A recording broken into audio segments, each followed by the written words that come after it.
EMS limited. बात करते हैं इस कंपनी के बारे में एंड इसके आने वाले आईपीओ के बारे में। कहीं मत जाइए, चैनल को सब्सक्राइब कर लीजिए। ईएमएस लिमिटेड, इससे पहले इस कंपनी का नाम था ईएमएस इंफ्राकॉन। बेसिकली ये company government and local authorities को डिफरेंट टाइप के इंफ्रास्ट्रक्चर से रिलेटेड काफी सारी सर्विसेज प्रोवाइड करती है, जैसे कि sewerage solution, water supply system, water and waste treatment plant, electrical transmission and distribution, road and allied work, operation and maintenance of wastewater scheme projects and water supply scheme projects। Basically ये company नालियां बनाती हैं, गंदे पानी की साफ सफाई का काम करती है ताकि उसको पीने लायक या फिर किसी और यूज करने लायक बनाया जा सके। ऐसे ही इलेक्ट्रिसिटी के ट्रांसमिशन डिस्ट्रीब्यूशन का काम करती है एंड साथ ही साथ जो गवर्नमेंट्स या फिर लोकल अथॉरिटीज के वाटर ट्रीटमेंट प्लांट्स होते हैं, वेस्ट ट्रीटमेंट प्लांट्स होते हैं या फिर इसी तरह के और प्लांट्स होते हैं, उनकी ऑपरेशन एंड मेंटेनेंस का भी ये कंपनी काम करती है। अब जो इस कंपनी का काम करने का स्टाइल है वो थोड़ा सा डिफरेंट है।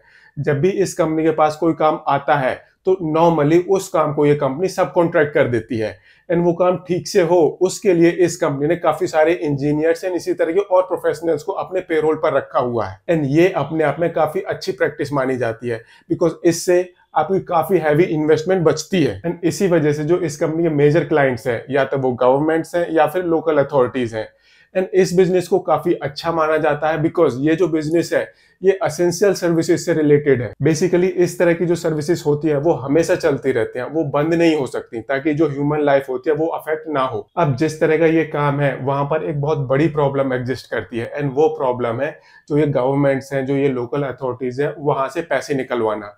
Because most of the cases में इस तरह की जो कंपनियां होती हैं उनके काफी सारे dues government and local authorities के पास पेंडिंग ही रहते हैं एंड साथ ही साथ अगर आपको इस तरह का कोई काम मिले उसके लिए आपके अच्छे पॉलिटिकल कनेक्शन होना जरूरी है एंड अगर कोई काम आपके पास पॉलिटिकल रेफरेंस से आता है तो वहां पर कमीशन भी काफी सारा देना पड़ता है। अब ये रिकॉर्डेड हो नहीं हो वो अलग बात है, बट हम सबको पता है, इनफैक्ट आपको भी पता होगा तो अगर आपको गवर्नमेंट का कोई काम लेना है तो कमीशन तो उस पर आपको देना ही पड़ेगा। सो ये इस कंपनी का एक ब्रीफ बिजनेस प्रोफाइल था। काफी अच्छा बिजनेस मॉडल है बट थोड़ा से इश्यूज रहते हैं when it comes to cash realization. अब बिजनेस तो इस कंपनी का बहुत अच्छा है, क्या इस कंपनी के फाइनेंशियल्स भी ऐसे हैं? तो आइए देखते हैं इस कंपनी के फाइनेंशियल्स।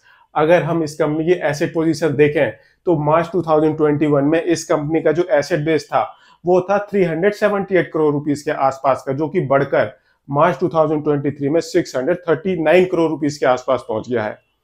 ऐसे ही इस कंपनी की रेवेन्यू वो 336 करोड़ रुपीस से बढ़कर 543 करोड़ रुपीस तक पहुंच गई है। प्रॉफिटेबिलिटी भी इस कंपनी की रेवेन्यू के कंपैरिजन में काफी अच्छी है। मार्च 2021 में इस कंपनी का जो नेट प्रॉफिट था वो था 72 करोड़ रुपीस का, जो कि बढ़कर मार्च 2023 में 109 करोड़ रुपीस के आसपास हो गया है।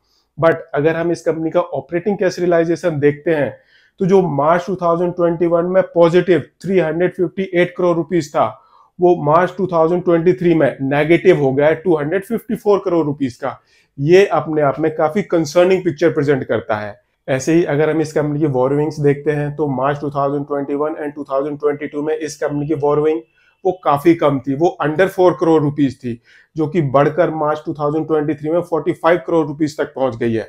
हालांकि ये इतना बड़ा कंसर्निंग फैक्टर नहीं है बिकॉज अगर हम इस कंपनी की टोटल बोरोइंग को इस कंपनी की प्रॉफिटेबिलिटी के साथ कंपेयर करते हैं तो हमें एक काफी कंफर्टिंग पोजीशन नजर आती है। ऐसे ही अगर हम इस कंपनी के ऑपरेटिंग मार्जिन्स देखते हैं, फिर चाहे वो एबिटा मार्जिन हो या फिर नेट मार्जिन हो, जो इस कंपनी के मार्च 2021 में मार्जिन्स थे, मार्च 2023 में वो मार्जिन्स धीरे धीरे कम ही हुए हैं। जो डिक्लाइन है वो सिग्निफिकेंट नहीं है, बट फैक्ट ये है दैट इस कंपनी के EBITDA margins and net margins ये कम ही हुए हैं एंड इसी वजह से जो इस कंपनी की रिटर्न ऑन इक्विटी है, रिटर्न ऑन कैपिटल एम्प्लॉयड है, वो भी मार्च 2021 के कंपैरिजन में कम ही हुई है। अगर हम इस कंपनी के ऑपरेटिंग मार्जिन्स देखते हैं तो वो अपने आप में थोड़ी सी एक नेगेटिव पिक्चर प्रेजेंट करते हैं। नाउ अब इस कंपनी का जो डेट है वो सडनली बढ़ गया है। 3-4 करोड़ से वो सडनली 45 करोड़ तक पहुंच गया है। बट मैनेजमेंट को पता है ज्यादा डेट लेना ये बहुत बड़ा प्रॉब्लमेटिक होता है, स्पेशली इस तरह की कंपनीज के लिए तो वो और भी ज्यादा प्रॉब्लमेटिक होता है बिकॉज जहां पर अगर आपकी कैश यूटिलाइजेशन में प्रॉब्लम आई एंड आपके पास डेट बहुत ज्यादा है तो आपके लिए बुरा टाइम शुरू हो जाता है। एंड ये हमने देखा है दैट पास्ट में जो इंफ्रास्ट्रक्चर से रिलेटेड कंपनियां बर्बाद हुई हैं उनमें डेट का भी एक बहुत बड़ा हाथ था एंड ऐसा लगता है दैट ये बात मैनेजमेंट को काफी अच्छी तरह से पता है एंड यही रीजन है दैट जो इस कंपनी का डेट में सडन इंक्रीज हुआ है, अगर मैनेजमेंट चाहती तो और भी होता, बिकॉज कंपनी को वर्किंग कैपिटल को मैनेज करने के लिए भी तो पैसे चाहिए ना, एंड उसके लिए ये कंपनी अपना आईपीओ लेकर आ रही है। आई मीन कंपनी चाहती तो लोन लेकर भी वर्किंग कैपिटल को मैनेज कर सकती थी, बट ऐसा नहीं है, ये कंपनी अपना आईपीओ लेकर आ रही है। इस कंपनी का टोटल आईपीओ साइज है अप्रोक्सीमेटली 321 करोड़ रुपीस का। इसमें से अप्रोक्सीमेटली 146 करोड़ रुपीस का फ्रेश इशू है एंड अप्रोक्सीमेटली 175 करोड़ रुपीस का ऑफर फॉर सेल है। आई मीन ये एक ऐसा आईपीओ जहां पर ऑफर फॉर सेल वो फ्रेश कंपोनेंट से कहीं ज्यादा है। 8 सितंबर को आईपीओ ओपन होगा, 12 सितंबर को आईपीओ क्लोज हो जाएगा एंड 21 सितंबर को इस कंपनी की बोथ बीएसई एंड एनएसई में लिस्टिंग होगी। 200 से 211 रुपीस का प्राइस बैंड है, 70 शेयर का लॉट साइज है एंड इसी वजह से जो आपकी मिनिमम इन्वेस्टमेंट होगी वो होने वाली है 14,770 रुपीस की। अब जो इस कंपनी का प्राइस बैंड है वो अपने आप में काफी रीजनेबल है, बिकॉज जुलाई 2023 में इस कंपनी ने कुछ प्राइवेट प्लेसमेंट के थ्रू अलॉटमेंट करी थी एंड वो अलॉटमेंट करी थी 211 रुपीस पर शेयर के हिसाब से, एंड इसी प्राइस बैंड पर ये कंपनी अपना आईपीओ लेकर आ रही है। आई मीन ऐसा हमें नॉर्मली कम ही देखने को मिलता है दैट जिस प्राइस पर कंपनी ने आईपीओ से कुछ टाइम पहले अलॉटमेंट करी हुई होती है, नॉर्मली कंपनी उस प्राइस से ज्यादा ही प्राइस पर अपना आईपीओ लेकर आती है। यहां पर ऐसा नहीं है, दैट मीन्स जो इस कंपनी की आईपीओ वैल्यूएशन है वो थोड़ी सी रीजनेबल है एंड जो पैसे इस आईपीओ के थ्रू इस कंपनी के पास आएंगे उन पैसों का ये कंपनी यूज करेगी अपनी वर्किंग कैपिटल को मैनेज करने के लिए एंड थोड़े से पैसे यूज होंगे जनरल कॉर्पोरेट पर्पसेस के लिए। सो अभी तक हमने इस कंपनी के बारे में जाना, कंपनी के फाइनेंशियल्स देखे, कंपनी का आईपीओ स्ट्रक्चर देखा। अब देखते हैं ये कंपनी अपने कंपटीशन में मार्केट में कहां पर स्टैंड करती है।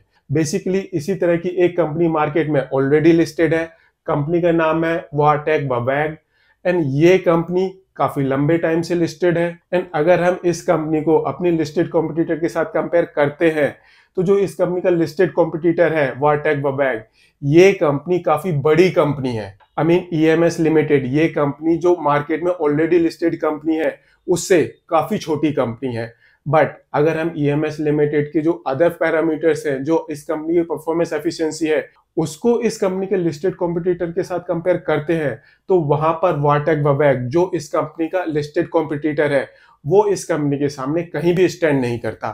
फिर चाहे सेल्स ग्रोथ की बात कर लो, इबिटा मार्जिन्स की बात कर लो, नेट मार्जिन्स की बात कर लो, रिटर्न ऑन इक्विटी की बात कर लो, रिटर्न ऑन कैपिटल एम्प्लॉयड की बात कर लो, ईएमएस हर एक फ्रंट पर वाटेक वबैग लिमिटेड से कहीं ज्यादा बेटर कंपनी है। अब ये एक छोटी कंपनी है, दैट मींस यहाँ पर ज्यादा ग्रोथ आने के भी ज्यादा चांसेस है एज कंपेयर टू वाटेक वबैग। एंड अगर हम इस कंपनी की आईपीओ वैल्यूएशन देखें तो ये कंपनी वाटेक वबैग की जो पी वैल्यूएशन है उससे कहीं चीप वैल्यूएशन पर अपना आईपीओ लेकर आ रही है।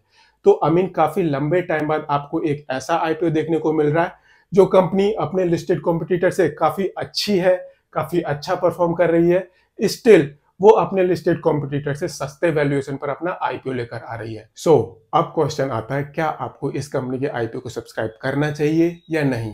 Again this is your personal decision and please consult with your financial advisor before subscribing to this IPO.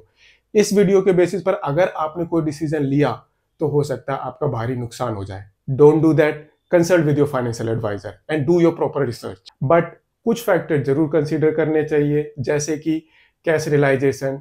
वो कंपनियां जिनकी मैक्सिमम रेवेन्यू गवर्नमेंट या फिर लोकल अथॉरिटी से आती हैं, वो कंपनियां हमेशा कैश रियलाइजेशन को लेकर स्ट्रगल ही करती रहती हैं। दूसरा फैक्टर है इस इंडस्ट्री में मिलने वाला काम। इस इंडस्ट्री में काम आपको इजीली कभी भी नहीं मिलता। आपको काम मिलेगा अगर आपके अच्छे खासे पॉलिटिकल लिंक्स हैं, आपको कमीशन भी देना पड़ेगा। हाँ, काफी सारे लोग बोलेंगे दैट अब ये सारा काम तो टेंडर के प्रोसेस के थ्रू अलॉट होता है। ऐसा नहीं है, टेंडर के प्रोसेस के थ्रू अलॉट होता है, बट हम सबको पता है वो टेंडर्स भी आपको किस तरह से अलॉट होते हैं। Last but not the least, इस कंपनी का लिस्टेड कॉम्पिटिटर। इस तरह की काफी कम कंपनियां मार्केट में लिस्टेड है एंड जो इस कंपनी की डायरेक्ट कॉम्पिटिटर है वो कंपनी इससे कहीं बड़ी कंपनी है, बट इस कंपनी की जो परफॉर्मेंस एफिशिएंसी है अपनी लिस्टेड कॉम्पिटिटर से कहीं ज्यादा बेटर है। तो अगर आपको ऐसी कंपनी में इन्वेस्ट करने की अपॉर्चुनिटी मिलती है जिसकी ऑपरेटिंग एफिशिएंसी काफी अच्छी है, स्टिल उसमें ग्रोथ आने के चांसेस भी ज्यादा है, तो आपको ज्यादा सोचना नहीं चाहिए। ये एक छोटा सा वीडियो था about EMS limited and it's upcoming IPO. अगर वीडियो पसंद आया हो इसे लाइक शेयर जरूर करें एंड चैनल को सब्सक्राइब करें। Thank you.